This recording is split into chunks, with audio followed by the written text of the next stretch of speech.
सीता ही रावणाची मुलगी होती. या कथनात लपलेलं आहे रामायणातील खूप मोठं रहस्य. रावणाने कुबेराकडून लंका जिंकून घेतली आणि लंकेचा तो राजा झाला.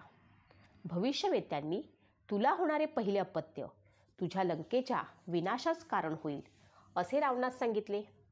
रावणाचा मामा मारीच आणि इतर दरबारी तेव्हा तेथे उपस्थित होते. रावणाने हे सगळं हसण्यावारे नेलं, पण हे भविष्य ऐकून मारीच हादरला. सगळे भयभीत झाले. एवढे कष्टाने मिळवलेले साम्राज्य फक्त एका अपत्यामुळे लयास जाणार असे वाटून जो तो चिंता व्यक्त करू लागला. रावणाने सगळ्यांना शांत केले आणि मूल जन्माला आल्यानंतर बघता येईल असे म्हणून वेळ मारून नेली. रावणाला यथावकाश मुलगी झाली. रावणाला ते गोंडस बाळ पाहून खूप हर्ष झाला.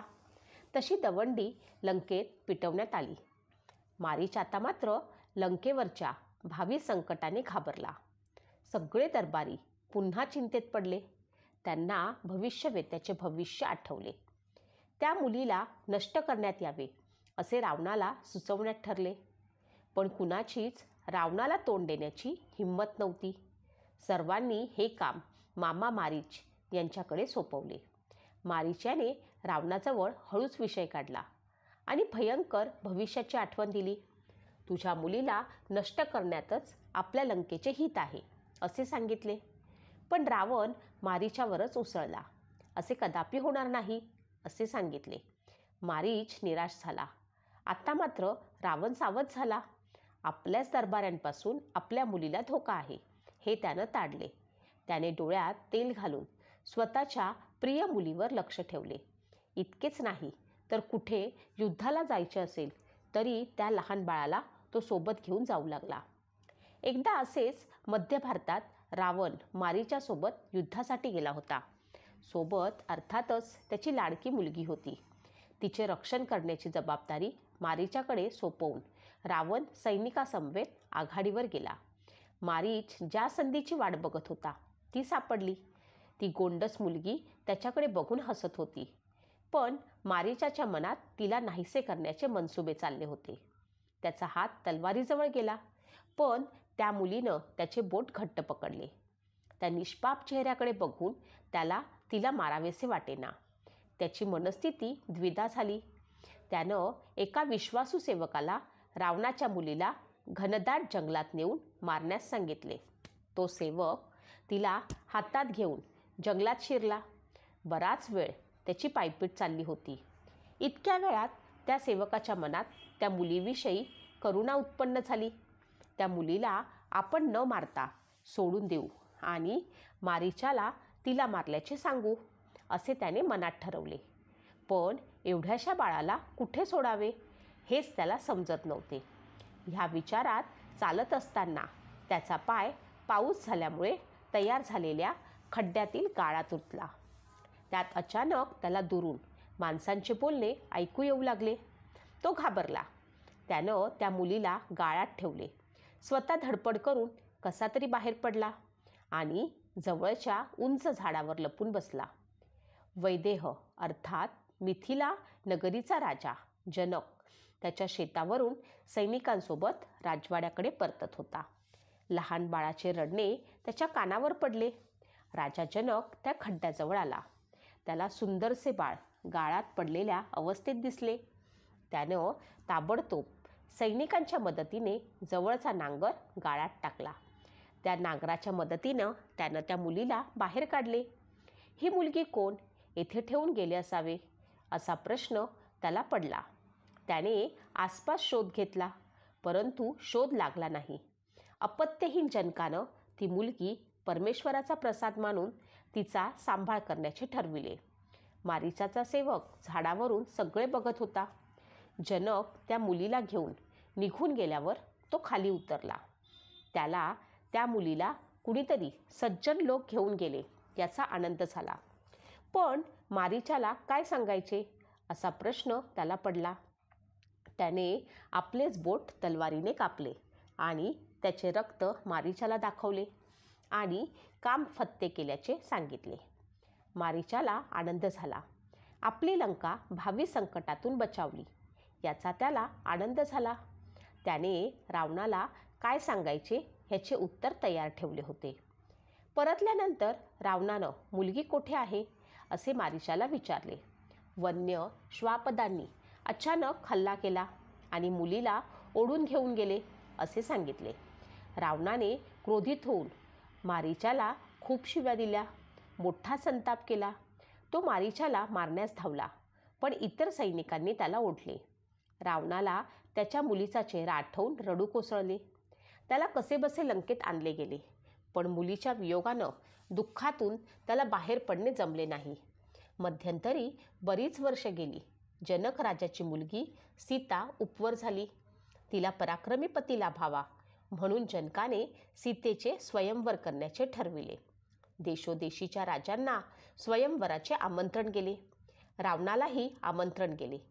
जनकाचा मुलगी नव्हती हे त्याला माहीत होते. अपत्यहीन असलेल्या जनकाला मुलगी कधी झाली आणि ती लग्नायोग्यही झाली याचे आश्चर्य रावणाला वाटले. अधिक चौकशीसाठी त्याने निवडक लोकांना मिथिलेत जाऊन खरे काय ते जाणून घेण्यास सांगितले.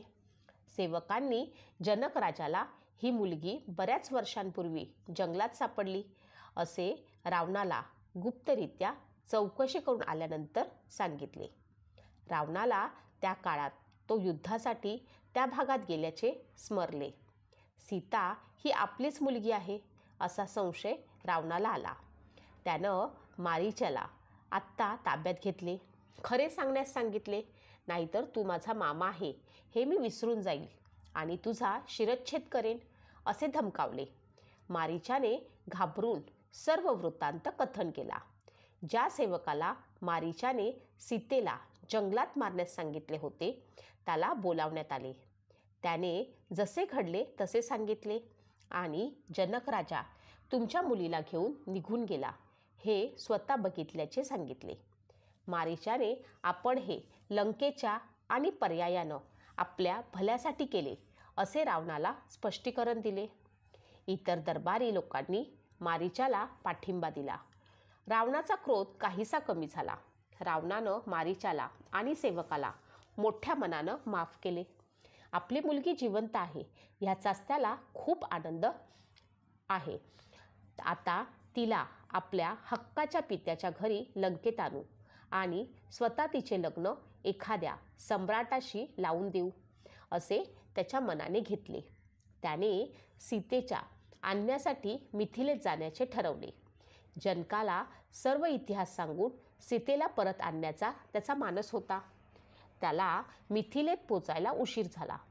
तो पोहोचला तेव्हा सीतेचे स्वयंवर चालू होते. शिव धनुष्याला दोरी बांधण्याची प्रतियोगिता तेथे चालू होती. जो दोरी बांधेल त्याला सीता माळ घालणार होती.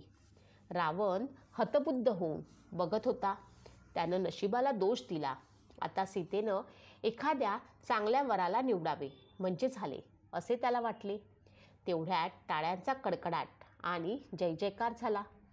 कुठल्या तरी अयोध्या नावाच्या किरकोळ आणि छोट्या राज्याच्या राजकुमारानं, ज्याचे नाव राम होते, त्याने शिवधनुष्याला प्रत्येचा बांधण्यात यश मिळवलेले रावणाला दिसले.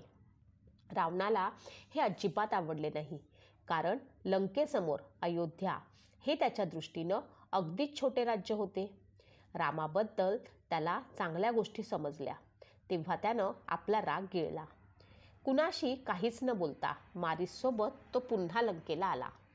आता आपल्या मुलीला राम सर्व सुखे देईल का अशी चिंता त्याला पडली. पण काही दिवसातच नेसत्या वस्त्रानेशी राम सर्व राज्याचा त्याग करून वनवासात सीतेसोबत निघाला. ही वार्ता त्याच्या कानावर पडली. आधीच त्याला हे स्थळ पसंत नव्हते आणि त्यात रामाने आपल्या मुलीला पुन्हा ह्या वनवासाच्या संकटात टाकावे ह्या गोष्टीचा रावणाला भयंकर क्रोध आला. स्वतःचा बाप लंकेचा सर्वाधिपती असताना आपल्या मुलीनं जंगलात कंदमुळे खात दिवस काढावेत हे मानायला त्याचे मन तयार होईना. आपल्या मुलीला काहीही करून लंकेला घेऊन यायचे रावणाने ठरवले. रावणाने मामा मारीचाला यासाठी तयार केले. त्यांनी दोघांनी जंगलातील रामसीतेची कुटी शोधून काढली. त्यांना हवी ती संधी मिळेना रामाचा भाऊ लक्ष्मण दिवसभर सीतेचे रक्षण करत बाहेर बसलेला त्यांना दिसायचा. रावणाला एक युक्ती सुचली. त्याने मारीचाला हरणाचा आवाज काढण्यास सांगितले आणि लक्ष्मणाला दूरपर्यंत येण्यास भाग पाडण्यास सांगितले. मारीचाने तेच केले. सीतेने महत्प्रयासाने लक्ष्मणाला हरणास पकडण्यासाठी तयार केले.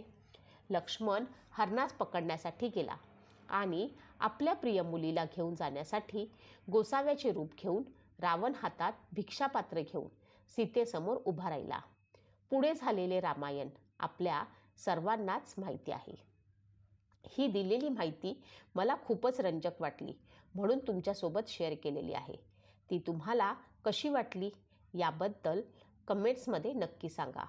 ही माहिती प्रसारमाध्यमांवरनं घेतलेली आहे. आता दुसरी एक कथा मी तुम्हाला सांगणार आहे जी बहुतेक सर्वांना माहीत आहे. पौराणिक कथेनुसार सीता माता ही मिथिला नरेश राजा जनक यांची कन्या होती. एकदा राजा जनकच्या राज्यात दुष्काळ पडला. तेव्हा ऋषीमुनींच्या सल्ल्यानं त्यांनी नांगर हातात घेऊन स्वतः शेताची नांगरणी केली, जेणेकरून इंद्रदेव त्यांच्यावर प्रसन्न होतील आणि लवकरात लवकर त्यांच्या राज्यात पाऊस पडेल. यावेळी राजाचा नांगर एका धातूच्या वस्तूला धडकला आणि तो तिथेच अडकला. त्या ठिकाणी राजा जनकला एक कलश प्राप्त झाला, ज्यामध्ये एक हसतमुख सुंदर चिमुकली मुलगी होती. राजा जनक यांना मुलबाळ नव्हते, म्हणून त्यांनी त्या मुलीला आपली मुलगी म्हणून स्वीकारले आणि तिचे नाव सीता ठेवले. या घटनेवरून हे स्पष्ट झाले की राजा जनक हे सीतेचे खरे पिता नव्हते. आता प्रश्न पडतो की माता सीता त्या कलशापर्यंत कशी पोहोचली? तिचे खरे वडील कोण होते? उत्तर रामायण आणि वेगवेगळ्या भाषांमध्ये लिहिलेल्या कथांमध्ये याचे उत्तर आढळते. अद्भुत रामायणानुसार जेव्हा लंकापती रावण त्रेतायुगातील 3 जगाच्या स्वामित्वासाठी ध्यान करत होते, तेव्हा त्यांच्या तपस्येमुळे निर्माण झालेल्या सामर्थ्यामुळे संपूर्ण जग पेटू लागले होते. या गोष्टीशी संबंधित सर्व देवता मदतीसाठी ब्रह्माकडे पोचले आणि हे जग वाचविण्याकरिता प्रार्थना केली. मग ब्रह्माजी रावणाजवळ गेले आणि त्यास वर मागण्यास सांगितले. रावण म्हणाला, मला अमर असण्याचे वरदान द्या. मात्र ब्रह्माजींनी अमरत्वाचे वरदान देण्यास असमर्थता व्यक्त केली. यानंतर रावण म्हणाला की मला असे वरदान द्या म्हणजे मला सूर, असुर, पिशाच, साप, किन्नर किंवा अप्सरा कुणी मारू शकणार नाही. पुढे रावण म्हणाला, जेव्हा मी अज्ञानानं माझ्या स्वतःच्या मुलीलाच मोहित होईन तेव्हाच मला मृत्यू येऊ दे. रावणाला हे वरदान दिल्यानंतर ब्रह्माजी ब्रह्मलोकाकडे गेले. रावणाने आपल्याला मनुष्याच्या हातून मृत्यू येऊ नये असे वरदान मागितले नाही, कारण तो मनुष्याला कमजोर समजत होता. ब्रह्माजींकडनं वरदान मिळाल्यानंतर रावण स्वतःला सर्व शक्तिमान समजू लागला. एक दिवस तो दंडकारण्याला गेला. तेथे ऋषी भिक्षू राहायचे.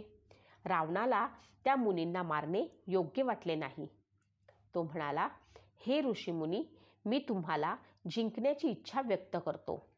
यानंतर रावणाच्या सैनिकांनी आश्रमातून कमंडलू घेतले आणि एक बाण मारून ऋषींच्या शरीरातून रक्त काढले. हे रक्त त्या कमंडलूमध्ये टाकले आणि रावणाच्या स्वाधीन केले. तो कमंडलू गत्स्यमद ऋषींचा होता, जे 100 पुत्रांचे पिता होते.